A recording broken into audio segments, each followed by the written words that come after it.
ডেটটা ছিল 25শে ডিসেম্বর। ছোটোবেলায় ঠিক এই দিনটাতে কত চিড়িয়াখানায় পিকনিকে যেতাম, পাড়া থেকে পিকনিক হতো, বাট এখন আর সেগুলো কোনোটাই হয়ে ওঠে না। তাই আমরা প্ল্যান করলাম যে আমরা কম করে বাইরে গিয়ে লাঞ্চটুকু করে আসি।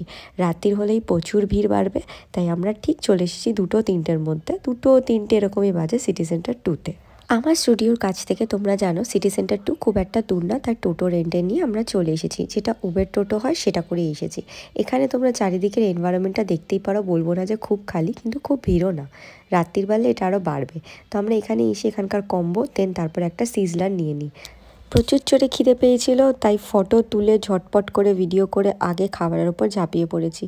শীতকালে সিজলার খেতে আমার খুব ভালো লাগে, বেসিক্যালি আমার গরমকালেও সিজলার খেতে ভালো লাগে। সিজলার জিনিসটাই আমার খুব ভালো লাগে। খাওয়া দাওয়া করতে করতে বিকেলের চা খাওয়ার টাইম হয়ে গেছে, আর বাবা আর মা মিলে লঙ্কা চা কিছু একটা দেখে খেলো।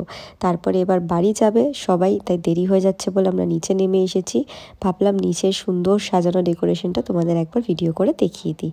এবার আস্তে আস্তে ভিড় যথেষ্ট বাড়ছে, কারণ কি সিটি সেন্টারের বাইরে একটা লম্বা লাইন পড়ে গেছিলো, আর কত ভিড় দেখতেই পাচ্ছ। এখানে দাঁড়িয়ে ফটো তুলতে আমাদের অনেকটাই টাইম লেগে যায়। তারপর খুব ফানি একটা টোটোতে বসে আমরা আবার বাড়ি ব্যাক করে গেলাম।